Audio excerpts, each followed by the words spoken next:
नमस्कार, मैं हूं आपका दोस्त विजय विद्रोही। आप मुझसे जुड़ चुके हैं, इसके लिए आप सबका तहे दिल से शुक्रिया। अगले 8-9 मिनट आपसे जुड़े रहने की कोशिश करूंगा। तो कहा जा रहा है कि जनजी का टूल किट काम कर गया। जनजी का टूल किट काम कर गया, धर्मेंद्र प्रधान का काम तमाम कर गया। आखिर ये जनजी का टूल किट आखिर क्या था? एक बड़ा सवाल उठता है कि इस टूल किट में एक ऐसी खास विशेषता थी जिससे प्रधानमंत्री नरेंद्र मोदी भी बड़े मुतासिर हुए थे और आखिरी वक्त में उस टूल किट के एक अंग को अपनाने की कोशिश भी की थी। इशारा आप समझ गए होंगे। बताऊंगा आपको विस्तार से जनजी को आखिर टूल किट सामने क्यों लाना पड़ा। क्योंकि बीजेपी ने झाड़ फूंक कर अपना वही पुराना टूल किट सामने ला दिया था। अब बीजेपी का टूल किट क्या है? कोई भी आदमी या संगठन या पार्टी विरोध में उतर जाए, धरना प्रदर्शन करने लगे, जैसे यहां जनजी थी, तो सबसे पहले कैरेक्टर असैसिनेशन करो, उसको बदनाम कर दो, गाली गलौज शुरू कर दो, पुरानी तस्वीरें, पुराने वीडियो सामने लाकर बदनाम करना शुरू कर दो, मीम्स, वीडियो रील, इन सब का इस्तेमाल करना शुरू कर दो। विदेशी चंदा चोर हैं ये, सोरेस से पैसा आता है, देशद्रोही पाकिस्तानी बताना शुरू कर दो, गोदी मोदी चैनलों को आगे काम पर लगा दो, सोशल मीडिया पर फर्जी वीडियो डालना शुरू कर दो। तो इस बार भी बीजेपी और उनके अमचो चमचों ने यही काम किया। इसी टूल किट का इस्तेमाल जनजी के खिलाफ किया। लेकिन जनजी का तो मुकाबला आप कर नहीं सकते। जनजी का दिमाग हम लोगों से 3 कदम आगे सोचता है।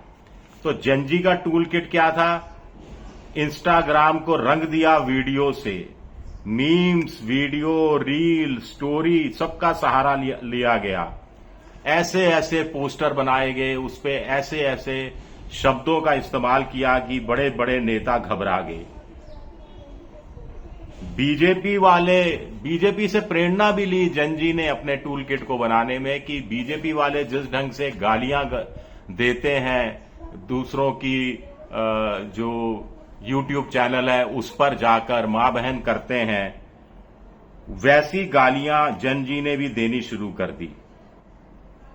अब फर्क ये रहा कि आमतौर पर देखा गया है कि बीजेपी वाले जो फर्जी आईडी टाइप लगा देते हैं, नाम असल नहीं देते हैं, शक्ल छुपा देते हैं, चेहरा छुपा लेते हैं, लेकिन जनजी इस मामले में आउटस्मार्ट कर गए। बच्चे सड़कों पर थे, कैमरे थे, वीडियो बन रहे थे, सबको मालूम है कि जो कुछ वो बोल रहे हैं वो इंस्टाग्राम पर जाने वाला है, उसको शेयर करेंगे लोग, उसको फॉरवर्ड करेंगे ग्रुप्स में लोग, फिर भी वो दनादन गालियां देते चले गए। वैसे भी पिछले कुछ सालों में हमने देखा है कि संसद के अंदर सांसदों का क्या आचरण रहता है। चुनाव आते हैं तो बड़े बड़े नेताओं का भाषण किस तरह से बिलो द बेल्ट होता जा रहा है। आप ये सब करें और जनजी से उम्मीद करें कि वो गीता के श्लोक पढ़ेंगे, तो ये उम्मीद करना बेमानी है। एक और जनजी का टूल किट क्या था? टूल किट था कि वो एक दूसरे से कनेक्ट हो रहे थे।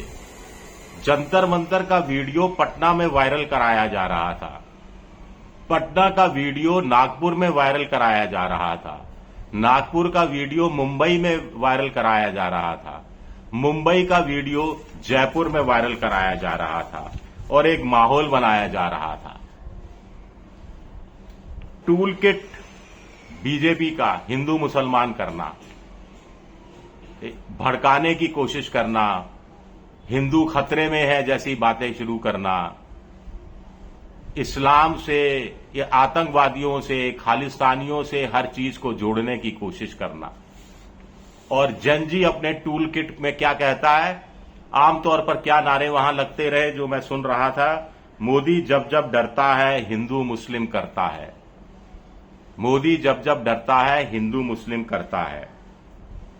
एक लड़की बोल रही थी कि मैं हिंदू हूं, ये मेरी सहेली है, कुछ फलक नाम कुछ ऐसा बताया, मैं नाम भूल गया एग्जैक्टली। ये मुसलमान है, हम दोनों एक साथ आई हैं, एक साथ धरने प्रदर्शन पर बैठेंगी और एक साथ घर जाएंगी। एक और लड़की कह रही थी कि मेरी सहेली मुस्लिम है, मैं उसके घर रात को 12-1 बजे भी चली जाऊं तो उसकी अम्मी खाना गर्म करके खिलाती है। जो जंजी के लोग जंतर मंतर पर या देश के 10 से ज्यादा राज्यों के करीब 30-40 शहरों में जुटे थे और जुट रहे थे, इनकी संख्या लगातार बढ़ रही थी, उसमें 90% सवर्ण जाति के थे या दलित थे या ओबीसी थे या फिर आदिवासी भी थे। और ये सब का सब बीजेपी का वोट बैंक है।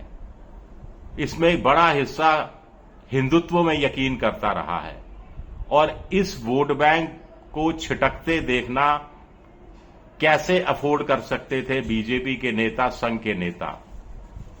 तो ये कुल मिलाकर यहां भी जंजी का टूल किट भारी पड़ा और जिसने मजबूर किया प्रधानमंत्री नरेंद्र मोदी को कि वो धर्मेंद्र प्रधान से इस्तीफा देने के लिए कहें। अब वो दिया गया या लिया गया, ऐसा लग रहा है कि दिया गया। कांग्रेस कह रही है लिया गया। खैर अब ये मतलब कुछ ज्यादा रहा नहीं। एक हकीकत यह है कि चुनाव सर पर थे, विधानसभा चुनाव यूपी में, गुजरात में, हिमाचल में, पंजाब में अगले साल होने हैं, कुछ शुरू में होने हैं, कोई अंत में होने हैं और शुरुआत में ही माहौल खराब हो जाता। मान लीजिए फरवरी में बीजेपी के नेताओं को लगा कि ये जंजी का मामला और लंबा खिंच गया और शहरों में फैल गया और यूपी में लेने के देने पड़ गए तो बहुत नुकसान होता है।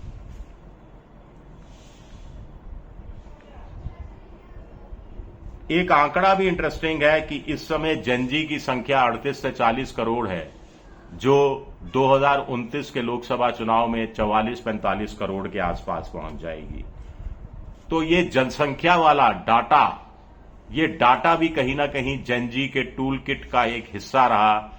जंजी के बहुत से बच्चे ये चेतावनी देखे गए जंतर मंतर में कि अभी 16 साल का हूं या 16 साल की हूं, 2 साल बाद वोट देने का हक मिल जाएगा, तब मैं सबको दिखा दूंगी या दिखा दूंगा, सबक सिखा दिया जाएगा। एक टूल किट था, लड़के कहते रहे वहां पर कि हम तो वेले हैं भाई, हम तो नल्ले हैं, हमारा क्या कोई बिगाड़ लेगा, मार दो, जान से मार दो और तुम लोग कर भी क्या सकते हो। इसका बड़ा इस टूल किट का भी फायदा हुआ। अब कुछ लोग कह रहे हैं कि आगे क्या होगा। सबसे बड़ी बात है कि जंजी को अब ट्रिगर पॉइंट नहीं चाहिए। ये राख में छुपी चिंगारियां हैं, कभी भी शोलों में बदल सकती हैं, कभी भी शोलों में बदल जाएंगी। अब ऐसा नहीं है कि जंजी जब जब सड़कों पर उतरा हो तब तक जीता हो। 1979 में ऑल असम स्टूडेंट यूनियन आसू, इसने असम में एक बड़ा आंदोलन शुरू किया था और उसका फायदा भी मिला जब 1985 में असम एकॉर्ड साइन हुआ और ये लोग सत्ता में भी आए। 1974 में गुजरात का नवनिर्माण मूवमेंट चला और तब के कांग्रेस के मुख्यमंत्री को इस्तीफा देना पड़ा था और ये नवनिर्माण का जो आंदोलन था ये 74 में ही पटना बिहार पहुंच गया था, जहां जेपी ने संपूर्ण क्रांति का नारा दिया था। अन्ना हजारे के आंदोलन में भी जंजी युवा वर्ग बड़ी संख्या में था, इस बात को हम नजरअंदाज नहीं कर सकते, जिससे मनमोहन सिंह की सरकार बुरी तरह से हारी थी। कांग्रेस शासित राजस्थान, मध्य प्रदेश, दिल्ली में भी हार हुई थी कांग्रेस की पार्टी की। कुछ मामले चले भी नहीं लेकिन असर जरूर करते रहे, जैसे नागरिकता संशोधन अधिनियम CAA के खिलाफ युवा जुटे थे लेकिन सरकार वहां टस से मस नहीं हुई थी। दुनिया भर में देखिए कहां कहां पिछले 1-1.5 साल में जंजी ने आंदोलन किया और सत्ता पलटी है। श्रीलंका, बांग्लादेश, नेपाल, जहां सत्ता को बैकफुट पर लाया गया, Indonesia, Philippines, Egypt, Tunisia, Nigeria, Morocco, Sudan, Peru, Paraguay.